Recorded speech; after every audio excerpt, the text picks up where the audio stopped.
Hi hello അസ്സാം വലൈക്കും welcome back. ഞാൻ ഒരു പാർട്സിൻ്റെ കറിയാട്ടോ നിങ്ങൾക്ക് ഷെയർ ആക്കുന്നത്. ഞാൻ പറയുന്നത് പോലെ ചെയ്താൽ നല്ല ടേസ്റ്റ് ഉണ്ടാവും.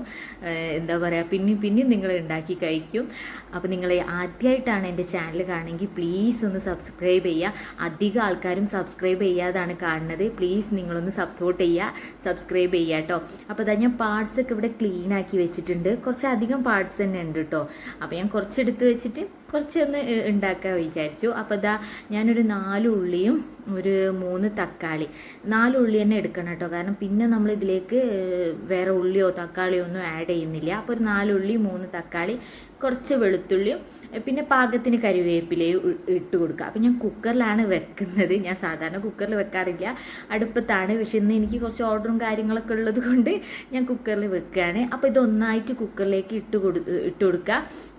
നമ്മൾ മറ്റുള്ള ചെയ്യുന്നതിനെക്കാട്ടും നല്ലത് അടുപ്പത്ത് വെച്ച് ചെയ്യുന്നത് തന്നെയാണ്. എനിക്ക് സമയം ഇല്ലാത്തത് കൊണ്ടാണ് കേട്ടോ. നിങ്ങൾ ചെയ്യുമ്പോൾ ചട്ടിയിൽ വെച്ച് ഒന്ന് ചെയ്ത് കൊടുക്കുക. അപ്പോൾ ഇത് ഞാനൊരു കുക്കറിൽ എടുത്തിട്ടുണ്ട്. ഇനി ഇതിലേക്ക് ഒരു 2 സ്പൂണ് മുളക് പൊടി ചേർത്ത് കൊടുക്കുക. നിങ്ങൾക്ക് എരിവിനും പാകത്തിനും അനുസരിച്ച് മാറ്റി കൊടുക്കാവുന്ന കേട്ടോ. ഇത് ഞാൻ ഈ ഒരു അളവിലിട്ടിട്ട് അത്യാവശ്യം നല്ല എരിവുണ്ട്.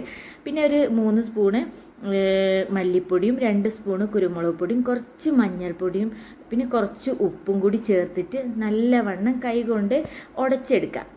എന്താ പറയുക, നമ്മൾ അധികം വെള്ളം ചേർക്കേണ്ട. ഞാനൊരു 3-4 സ്പൂണ് വെള്ളം ഒരു ഗ്ലാസ്സിലാക്കിയിട്ട് അത് മാത്രമാണ് ഇതിലേക്ക് ഒഴിച്ചു കൊടുക്കുന്നത്. കാരണം എന്താ വെച്ചാൽ ഓൾറെഡി പാർട്സിൽ നമ്മൾ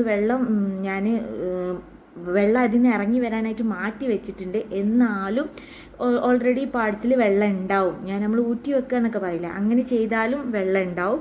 അപ്പോൾ അത് ആ പാർട്സൊക്കെ ഇട്ട് ഒന്നും കൂടി ഒന്ന് കുഴച്ച് എടുത്തിട്ടുണ്ട്. ഇനി ഇത് നമുക്കൊരു 2 വിസിൽ വരുന്നവരെ ഒന്ന് വെയിറ്റ് ചെയ്യുക. 2 വിസിൽ എന്തായാലും വരണം, എന്നാലോ അധികം ഇങ്ങോട്ട് ഉടഞ്ഞ് കിട്ടും വേണ്ട. അപ്പോൾ നമുക്ക് ഇതിൻ്റെ ഒരു മസാല ഉണ്ടാക്കിയെടുക്കാം. ഞാൻ ഒരു പാൻ വെച്ചിട്ട് കുറച്ച് ഓയിൽ ഒഴിച്ചു കൊടുത്തിട്ടുണ്ട്. പിന്നെ കുറച്ച് കരിവേപ്പില ഒന്ന് ഇട്ട് കൊടുത്തിട്ടുണ്ട്. കരിവേപ്പില വളരെ കരിഞ്ഞിങ്ങോട്ട് കിട്ടണ്ട, ഒന്ന് ജസ്റ്റ് ഒന്ന് അതിൽ ഒന്നിട്ടിട്ട് ഒരു 2 ഇളക്കി കൊടുത്താൽ മതി.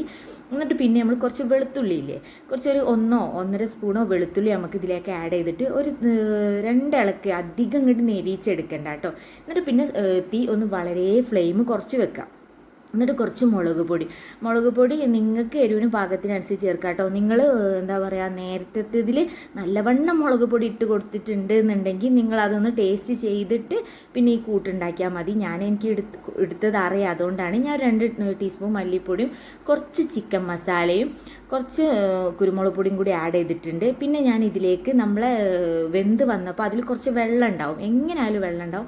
ആ വെള്ളം ഇതിലേക്ക് ഒഴിച്ച് കൊടുത്തിട്ട് ഒന്ന് കുറുകിപ്പിച്ചെടുത്തിട്ടുണ്ട് കേട്ടോ. അതെന്തായാലും ചെയ്യണം, കാരണം അതിൽ എത്ര വെള്ളമാണുള്ളത് അത് ഈ മസാലയിലോട്ട് ഇട്ട് കൊടുത്തിട്ട് നമ്മളിങ്ങനെ കുറുകിപ്പിച്ചെടുക്കുക. എന്നിട്ടൊന്ന് കുറുകി വന്നതിന് ശേഷം നമ്മൾ ഈ വെന്ത പാർട്സ് ഉണ്ടല്ലോ അതൊന്ന് ഇട്ട് കൊടുക്കുക. കുറേശ്ശായിട്ട് ഇട്ട് കൊടുത്ത് ഇളക്കി കൊടുക്കുക. അപ്പോൾ ഞാനൊന്ന് ഒരു പൊടിക്ക് വെള്ളമുണ്ട്, എത്ര നമ്മൾ ഇതാക്കിയാലും വെള്ളം ഉണ്ടാകും. അപ്പോൾ അത് ചെറുങ്ങനെ ഒന്ന് കുറുകി വന്നിട്ടുണ്ട്. ഈ ഒരു കൺസിസ്റ്റൻസി മതി എനിക്ക്. ഇനി നിങ്ങൾക്ക് ഇതിലേറെ വേണമെന്നുണ്ടെങ്കിൽ ഒരു 10 മിനിറ്റും കൂടി വെച്ചാൽ നല്ല ടേസ്റ്റി ആയിട്ട് കിട്ടും കേട്ടോ. അപ്പോൾ നല്ല അടിപൊളി പാർട്സ് കറിയാണ്. നിങ്ങൾ വാട്ടി വെക്കുന്നതിലേറെ ഒന്ന് ട്രൈ ചെയ്ത് നോക്കൂ, നിങ്ങൾക്ക് എന്തായാലും ഇഷ്ടമാവും. അപ്പോൾ നിങ്ങൾ എൻ്റെ ചാനൽ ആദ്യമായിട്ടാണ് കാണണമെങ്കിൽ പ്ലീസ് നിങ്ങളൊന്ന് സബ്സ്ക്രൈബ് ചെയ്യുക. അധിക പേരും സബ്സ്ക്രൈബ് ചെയ്യാതാണ് കാണുന്നത്. നിങ്ങളൊന്ന് സപ്പോർട്ട് ചെയ്യുക, ലൈക്ക് ചെയ്യുക, നിങ്ങൾ ഫാമിലീസിനും മറ്റുള്ളവർക്കൊക്കെ ഒന്ന് ഷെയർ ചെയ്യുക. അപ്പോൾ അടുത്ത വീഡിയോയിൽ കാണുന്നവരെ ബൈ.